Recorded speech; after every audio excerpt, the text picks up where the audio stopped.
Hello दोस्तों, welcome to my YouTube channel. मेरे channel में आपका स्वागत है। आज हम लोग बात करेंगे एमएलएसएस की ग्रोथ के बारे में। अगर आपके एरेशन में एमएलएसएस ग्रोथ नहीं हो रहा है, क्यों नहीं हो रहा है और क्या करें कि ग्रोथ हमारी स्टार्ट हो जाएगी, और किस तरीके का अगर एमएलएसएस आपके एरेशन में है तो किस तरीके का एमएलएसएस है। तो एमएलएसएस जैसा कि हम जानते हैं मिक्स्ड लिक्विड सस्पेंडेड सॉलिड्स होता है। आप देखे होंगे, आप जब भी उसकी सेटेबिलिटी टेस्ट करते होंगे तो फ्लॉक्स के तरीके क्रिएट होता होगा, छोटे छोटे या बड़े बड़े फ्लॉक्स बनते होंगे, डिफरेंट साइजों के फ्लॉक्स बनते हैं जैसा उसका कंडीशन होगा। तो अगर आपके एयरेशन में एमएलएसएस नहीं बन रहा है तो अगर विंटर टाइम है तो एक तो रीज़न विंटर हो जाता है, अगर सर्दी का टाइम है तो सर्दी में एमएलएसएस ग्रोथ थोड़ी कम होती है। तो अगर विंटर का टाइम है तो उसमें एमएलएसएस की ग्रोथ कम होगी, नॉर्मली कम होती है। विंटर के टाइम में टेम्परेचर डाउन हो जाता है, ये हम लोग जानते हैं।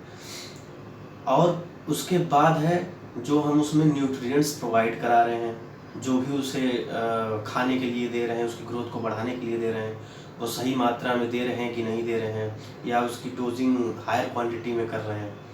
और उसके बाद होता है डिजॉल्व ऑक्सीजन, डीओ। एरेशन में आपके डीओ कितनी है, ये काफ़ी मैटर करता है। अगर आपके एरेशन में डीओ सही नहीं है तो आपकी ग्रोथ, जो एमएलएसएस की ग्रोथ होगी, वो इनहिबिट हो जाएगी या रुक जाएगी। तो अगर आपका एमएलएसएस कम आ रहा है तो सबसे पहले आप टेम्परेचर, उसका कोशिश करिए कि टेम्परेचर को इंक्रीज करिए। विंटर की बात है, अगर विंटर में ऐसा हो रहा है तो। अगर समर में ऐसा हो रहा है, एमएलएसएस की ग्रोथ नहीं हो रही है, तो उसके कई सारे रीजंस हो सकते हैं, जैसे कि डीओ हो सकता है, न्यूट्रिएंट्स हो सकते हैं, या और भी रीजंस हो सकते हैं। तो पहले विंटर का ही मैं बात कर लेता हूँ। तो आपको सबसे पहले क्या करना है कि एमएलएसएस की जो एयरेशन का टेम्परेचर है उसको मेंटेन करना है। कोशिश करिए उसको मेंटेन करने की, एयरेशन का टेम्परेचर अच्छी तरीके मेंटेन हो, ना ज़्यादा हो पाए तो कम से कम जो आपका टेम्परेचर लेवल गिर जाता है, 4 पहुंच जाता है, 5 पहुंच जाता है, तो उससे तो थोड़ा ज़्यादा ही हो। तो उसके लिए आप टेम्परेचर मेंटेन करें, जितना हो सके उतना करें। उसके बाद आप उसमें जो लोड दे रहे हैं, जैसे कि आप अगर फीडिंग करना चालू कर देंगे और आपका एमएलएसएस मान लेता हूँ मैं 50 है, 100 है एमएल 1000 में, और आपने उसको फीडिंग करना चालू कर दिया है, तो इस केस में बहुत केयरफुली फीड करना है, बहुत सावधानी बरतनी है। मतलब ऐसे नहीं कि आपने लोड लिया, उसमें जितने का मन किया उतने का 20 का फ्लो चला दे रहे हैं, 25 का चला दे रहे हैं, जितना मन किया उतना चला दिए। तो इससे क्या होगा, उसके ऊपर लोड पड़ेगा। आपके रेशन में बैक्टीरियल क्वांटिटी कम है, आप उससे ज़्यादा उसको खाने के लिए दे रहे हो, तो वो इन केस ग्रोथ होने के केस में नहीं जाएगा, वो और डेड होने के केस में चला जाएगा, क्योंकि लोड ज़्यादा होने लगेगा एरेशन में। तो आप ये कर सकते हो कि पहला, जैसे मैंने बताया, टेम्परेचर का थोड़ा सा इशू ख़त्म करो। उसके बाद से अगर जैसे मान लो कि आप में एनारोबिक से आप चला रहे हो और आप में एयरेशन भी है, तो थोड़े दिन के लिए एनारोबिक को होल्ड कर दो। एनारोबिक से फीड मत लो, डायरेक्ट एयरेशन से फीड लो। इसमें ये इसलिए क्योंकि एनारोबिक का क्या है कि टेम्परेचर बहुत ज़्यादा डाउन होता है, कोई एयर उसमें प्रोवाइड कराई नहीं जाती है, तो विंटर में उसकी एयर और विंटर में उसका टेम्परेचर और डाउन हो जाता है। तो उसके लिए आप एयरेशन से ही डायरेक्ट फीड लो। कम से कम उसमें कंप्रेसर चलता है, जो ब्लोवर चलता है, तो उसकी जो एयर निकलती है वो थोड़ी गर्म होती है, तो वो थोड़ा सा हेल्प कर देगी। अब आते हैं लोड पे। अब आप अगर लोड दे रहे हो, उस 50 ml के करीब आपका एमएलएसएस है, 100 ml है, तो उसके लिए आप क्या करो, लोड तो दो उस पर, लेकिन ये केयरफुली, बहुत ज़्यादा केयरफुली दो। जैसे कि मान लो हमें 24 आवर्स में उस पर लोड देना है, तो 24 आवर्स ना दे के आप 6 से 8 घंटे लोड दो, 10 घंटे लोड दो। वो भी किस तरीके, पूरे फुल फ्लो पे ना दो, मतलब कि 8 चला लिया, 10 का फ्लो चला लिया, 12 तक का फ्लो चला लिया, इससे ज़्यादा मत दो। अगर आप 10-12 तक का फ्लो ले रहे हो तो उसको आप ऐसे मान के चलो कि 10-12 घंटे, 14 घंटे ऐसे लोड ले सकते हो। उस पर लोड लो, 10-12 का फ्लो दो, इससे ज़्यादा फ्लो मत बढ़ाओ, और उस लोड लेने के साथ साथ पीएच का भी विशेष कर ध्यान दो। मतलब कि अगर आपकी ग्रोथ को बढ़ानी है, ग्रोथ आपकी इनहिबिट है, तो एयरेशन का सबसे पहले पीएच चेक कर लो। एयरेशन का पीएच क्या है, एयरेशन पीएच अगर 7.5 से डाउन है तो आप जो फीडिंग कर रहे हो उसका आप कम से कम पीएच मान के चलो 8.5 रखो, या 9 के करीब रखो उसका। तो उसका जो पीएच होगा वो एयरेशन में जाके थोड़ा मेंटेन होगा, थोड़ा सा मेंटेन होगा पीएच, जिससे कि पीएच अगर आपका डाउन है तब भी ग्रोथ रुकती है, ग्रोथ नहीं होती है। तो ये कर सकते हो आप। अगर जैसे मान लो कि आपका पीएच ठीक है 7.5 है, इस तरीके है पीएच, तब भी आप जो फ्लो लो वो 8.5 या 8 ऐसे लो फ्लो, स्टार्टिंग का फ्लो लो आप। तो इससे क्या होगा कि ग्रोथ में आपके, ये मैंने करा है, मुझे बहुत हेल्प मिला है, इसलिए मैं ये बता रहा हूँ, ये कहीं लिखा विखा नहीं है। तो इस वजह से क्या होगा कि आपकी ग्रोथ में बहुत, मतलब जो ग्रोथ होगी काफ़ी तेज हो जाएगी, अच्छी तरीके ग्रोथ होने लगेगी।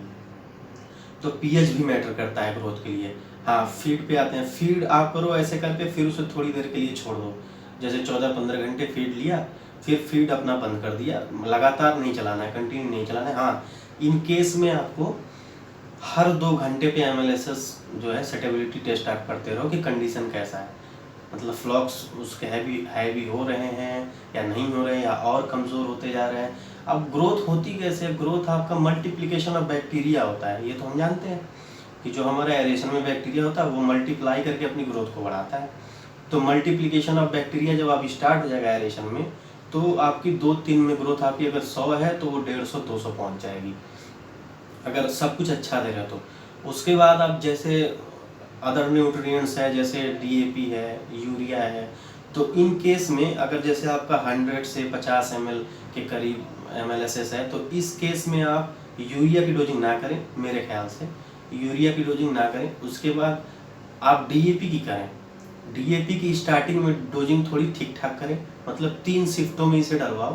तीन शिफ्टों में, जैसे 3 kg से 5 kg के बीच में 3 शिफ्टों में डलवाओ, मतलब एक शिफ्ट में 3 से 5 kg के बीच में डलवाओ, ऐसे 2 शिफ्टों में और डलवाओ। ये स्टार्टिंग के लिए है। जैसे आपको ग्रोथ मिल जाए, ग्रोथ जैसे आपकी अच्छी खासी मतलब हो जाएगी, 200 पहुंच जाए या 150 पहुंच जाए, तो डीएपी की डोजिंग आप धीरे धीरे कम कर दो।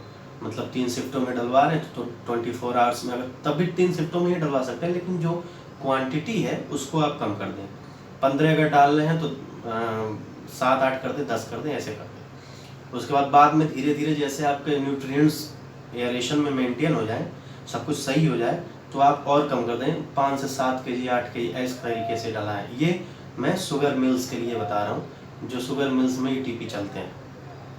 बाकी अगर आप डेली जो आपके 12 मंथ वाले हैं, रनिंग कंडीशन ईटीपी वाले हैं, तो उसमें तो ऐसे ही न्यूट्रिएंट्स मिलता रहता है, उनका मेंटेन रहता है सब कुछ। थोड़ी बहुत अगर प्रॉब्लम आती है तो उस केस में आप जैकरी वगैरह का या डीएपी का थोड़ा बहुत डोजिंग करा सकते हैं, अगर कंडीशन वीक होती है तो। वैसे वीक नहीं होती है। तो ये केस मैंने बताया एमएलएसएस की ग्रोथ के लिए। आप टेम्परेचर विंटर में मेंटेन करने की कोशिश करो, और कंप्रेसर से तो आपका थोड़ा बहुत गर्म मिल ही जाता है एयर। और उसके बाद आप फीडिंग ढंग से करो, फीडिंग करो, और फीडिंग के साथ साथ में टेम्परेचर, पीएच, ये सब चेक करते रहो। हर 2 घंटे में सेटेबिलिटी टेस्ट करो उसका, मेजरिंग सिलेंडर में भर के देखो कुछ अंतर आया है कि नहीं आया है। और पीएच तो विशेष करके पीएच पे आपका ध्यान होना चाहिए। और जब भी लोड दो, जैसा मैंने बताया, लोड दो, बहुत केयरफुली लोड दो। पहले जो भी फिजिकल प्रोसेस हमारा होता है ईटीपी पे आने के पहले, तो वो बहुत अच्छी तरीके से कराओ। जैसे ऑयल ग्रीस स्कीमर वगैरह का काम होता है, तो ऑयल वगैरह उसका प्रॉपर रिमूव हो। अगर स्टार्टिंग में आप प्रॉपर रिमूव ऑयल नहीं करेंगे तो ये एक ऑयल की फिल्म बनाता चला जाएगा एरेशन के ऊपर। जब ये ऑयल की फिल्म बन जाएगी तो एयर जो हमारा एमएलएसएस होगा वो नेचर के कांटेक्ट में हो ही नहीं पाएगा, यानी सन के कांटेक्ट में ढंग से नहीं हो पाएगा, तो उसकी ग्रोथ तो वैसे भी रुक जाएगी और डेड होना वो चालू हो जाएगा। तो ये ऑयल स्क्रीमर का काम बहुत अच्छे तरीके से देख लो, अच्छा वो काम करना चाहिए स्टार्टिंग ग्रोथ के लिए, और बाद में भी उसका काम अच्छा होना चाहिए, नहीं तो वो प्रॉब्लम क्रिएट करता है। तो एमएलएसएस ग्रोथ के लिए जैसा जो चीज़ें मैंने बताई, आप उसको अच्छी तरीके से सुन लेना, समझ लेना, और इस तरीके से आप अपनी डोजिंग को कंटिन्यू करना। हाँ, अगर आप फीडिंग नहीं कर रहे हो, जैसे मान लो आप फीडिंग नहीं कर रहे हो, शुगर इंडस्ट्रीज में हो और फीडिंग नहीं कर रहे हो, तो उस केस में आप मोलेसिस हो गया, ब्राउन शुगर हो गया, इन सब की डोजिंग करा सकते हो। हाँ, लेकिन लिमिट कंडीशन में कराओ। मतलब कि आप जब भी कराओ, मॉर्निंग 24 आवर्स का एक वो लेके कराओ कि हमें 24 घंटे में कितना कराना है, उस केस में आप जैसे 20 केजी घोल के उसको एरेशन में डला दिया, 20 केजी मोलेसेस डला दिया, इस तरीके से। और चेक भी करना है कि कहीं बीओडी वगैरह ना बढ़े, नहीं तो और आपकी ग्रोथ खराब हो जाएगी। तो इस केस में वैसे तो अभी तो फीडिंग हो ही रही होगी, उससे अच्छा न्यूट्रिएंट्स कुछ नहीं होता है। जो फीड होता आता है हमारा, यानी जो इन्फ्लुएंट आता है फैक्ट्री से, उससे अच्छा न्यूट्रिएंट कुछ नहीं होता है। उसको लो और बहुत केयरफुली लो, थोड़ा थोड़ा लो, 10-12 का फ्लो लो, 7-8 घंटे, 10 घंटे, 12 घंटे लो, और ऐसे लेके आप उसको फिर होल्ड पे रख दो। और ऐसे थोड़ा टाइम लगेगा, 2-3 दिन लगेगा, आपको ग्रोथ मिल जाएगी, ये 100% ग्रोथ मिल जाएगी। फिर आप अपना DAP का डोज करो, यूरिया आप बाद में डालना, अभी डालने की ज़रूरत नहीं है। तो ये मैंने आपको ग्रोथ को बताया। अगर आपको मेरी वीडियो अच्छी लगी हो तो मेरे चैनल को सब्सक्राइब जरूर करना, वीडियो को लाइक शेयर कमेंट जरूर करना। मिलता हूँ नेक्स्ट वीडियो में, अगली वीडियो और अच्छी लेके आऊँगा। अगली वीडियो में भी आपको कुछ जानकारी दूंगा। चैनल को मेरे सब्सक्राइब जरूर करना।